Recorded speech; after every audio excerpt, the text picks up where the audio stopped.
Bonjour à tous, alors j'ai décidé aujourd'hui de vous présenter les coloriages mystères.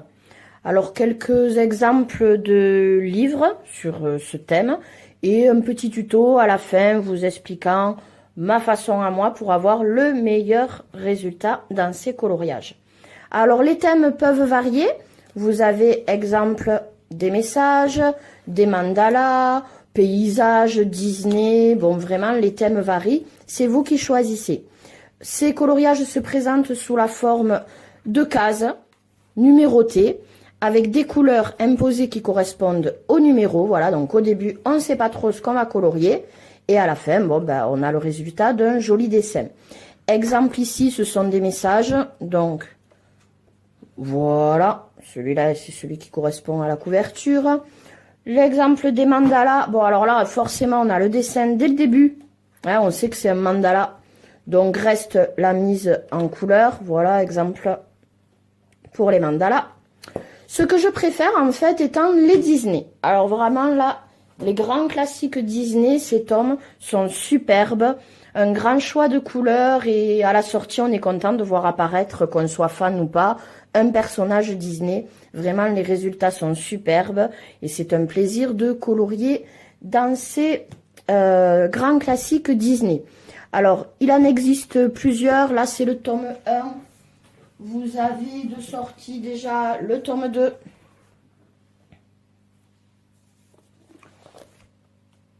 Le tome 3. Le tome 4. Et d'ici la fin du mois là de février, le tome 5. Vous avez aussi dans ces coloriages ce qu'on appelle les trompe-l'œil. Donc là, en fait, vous avez un motif, un dessin proposé au début qui ne va pas être celui que vous aurez au final. Une fois que vous aurez colorié, ça va recouvrir ses premiers traits. Donc voilà, la surprise est encore là à l'arrivée. Bon, ça, c'est encore autre chose. C'est une petite variante des coloriages mystères. Nous allons prendre comme exemple ce tome 1. Alors, bien sûr, comme dans tous, voilà comment ça se présente. Au début, on voit pas grand chose. Des cases numérotées, un grand choix de couleurs en bas et il faut se lancer. La première couleur va toujours être le 1. Le 1 étant le noir.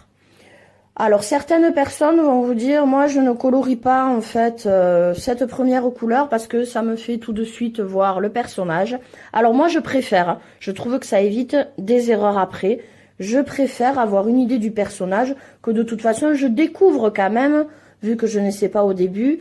Voilà, je le découvre quand même au fur et à mesure que je colorie les traits principaux en noir. Et reste après toujours la surprise de la mise en couleur et du résultat final. Il faut savoir que vous avez tout de même des solutions au cas où, si vous avez un doute, voilà, vous avez toujours les solutions à la fin. Dans tous les livres de coloriage mystère, qu'ils soient Disney ou pas. Donc, voici les étapes. Alors moi, je fais du contouring, les contours des traits. Cela pour chaque case, mais donc ça démarre comme ceci. Ensuite, je colorie le dessin. Les traits du dessin se précisent pour la couleur noire. Et après, choix des couleurs. Voilà le résultat final. Alors, bien sûr, un grand choix de couleurs doit être disponible. Certaines personnes le font au crayon de couleur, d'autres au feutre. Moi, j'ai choisi le feutre. Je trouve qu'il y a un rendu plus fort, un peu plus pétant, et ça recouvre bien en fait les chiffres. Le crayon de couleur, c'est plus long et moins couvrant.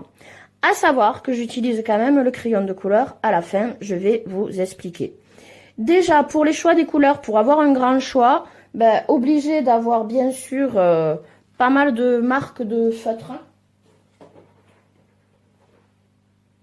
Un exemple, moi j'ai par exemple les fibres à couleur. Fibra couleur, déjà, vous avez 100 couleurs. Donc, un bon choix. Rapport qualité-prix, géniaux. Ils sont vraiment pas chers. Et vous avez pas mal de couleurs.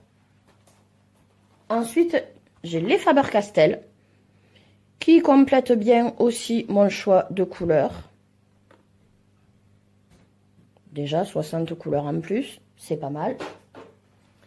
Et pour finir, ceux qui ont la pointe la plus fine, les Stabilo Pen 68. Alors, les Stabilo Pen 68, bon, ils sont un petit peu plus chers, mais ils complètent bien les deux premiers que je vous ai montrés. Franchement, avec ces trois couleurs, enfin, ces trois modèles de feutres, je m'en sors pour les coloriages mystères. Alors, comment éviter les traces? Parce que c'est un petit peu le problème qui se pose. En tout cas, comment les limiter? Déjà, ne pas colorier n'importe comment, toujours colorier par traits sous forme de lignes. Donc, soit verticale, soit horizontale. Lorsque vous choisissez, vous le faites sur tout votre coloriage. Cela limite déjà, je dis bien limite, l'effet trace pour le feutre. Ensuite, je prends des crayons de couleur, une fois tout fini, les couleurs les plus proches en fait du feutre que j'ai mis dessous, et je repasse en fait chaque couleur avec le crayon de couleur en coloriant par petits cercles, ce qui uniformise encore un petit peu le coloriage et efface encore plus les traits en fait que j'ai fait au feutre. Cela me permet aussi de faire quelques petites nuances. Par exemple, là, les ailes de notre petite fée Clochette, elles étaient que bleu ciel. Bon, j'ai rajouté un petit peu de rosé, de violet, voilà, pour qu'il y ait un effet, en fait, un petit dégradé que je ne peux pas faire au crayon, au feutre, pardon, mais qu'au crayon. Dans les bulles, pareil, j'ai fait le contour des bulles un petit peu bleu. Voilà. Après, je trouve que ça finalise très bien. Là, il y avait que du jaune. J'ai rajouté un petit peu de rouge. Voilà. Je finalise en fait au crayon de couleur et quelques touches de Posca par-ci par-là, comme voilà, comme un coloriage normal finalement. Je le finalise un petit peu à ma façon pour le personnaliser avec les crayons de couleur.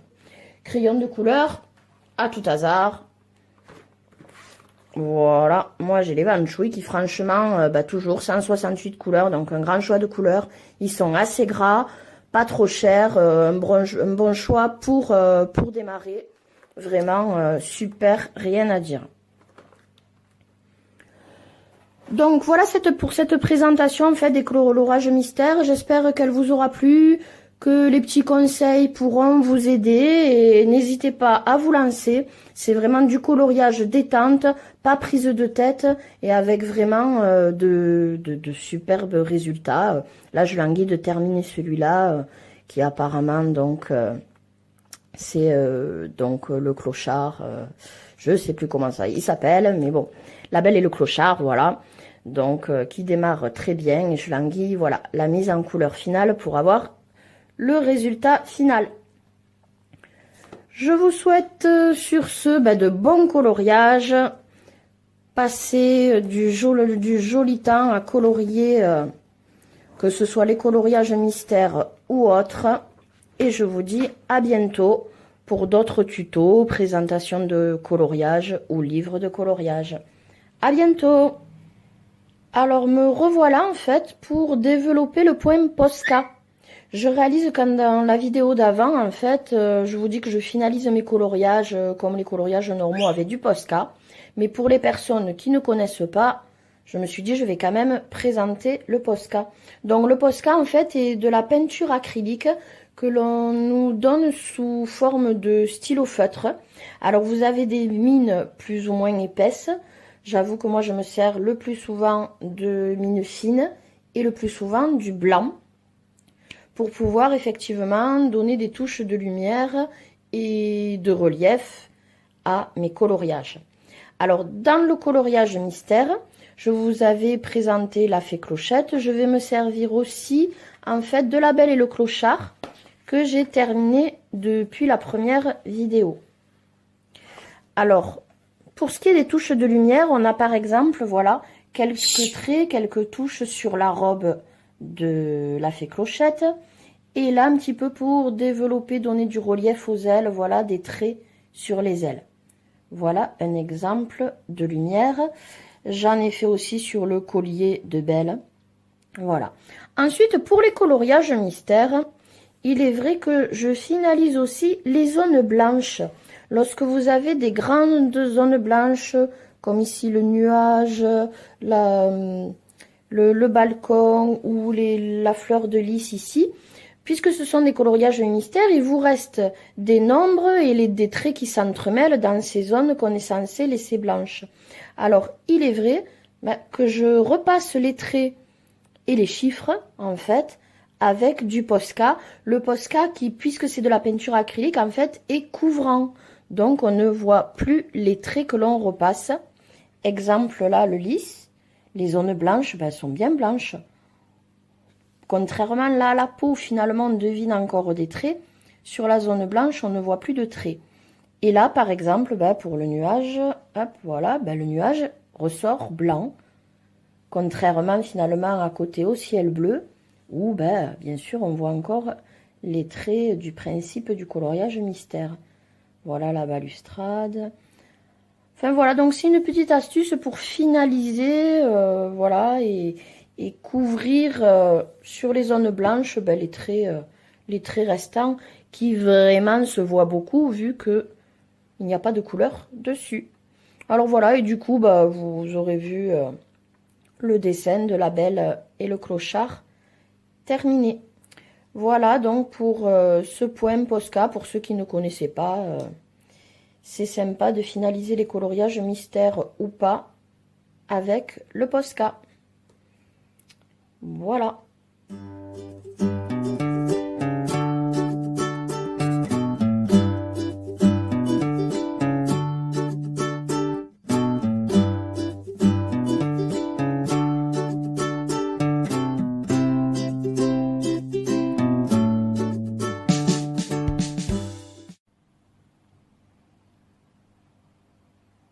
Alors me revoilà pour une petite vidéo bonus. J'ouvre une parenthèse en fait sur ce style de coloriage qui ressemble à du coloriage mystère mais qui n'est pas du coloriage mystère. Oui, vous avez des cases, oui, vous avez des chiffres et des couleurs à mettre sur ces chiffres, mais en fait la grosse différence c'est que ce n'est pas mystère, hein. On voit tout de suite ce que l'on colorie. Voilà, oiseaux, hibou, montagne. Alors là, c'est vrai que dans celui-ci, les thèmes sont variés. Mais quand je l'ai commandé, en fait, je pensais plus que c'était le même style que les coloriages mystères. Sauf qu'il y a bien écrit coloriage par numéro.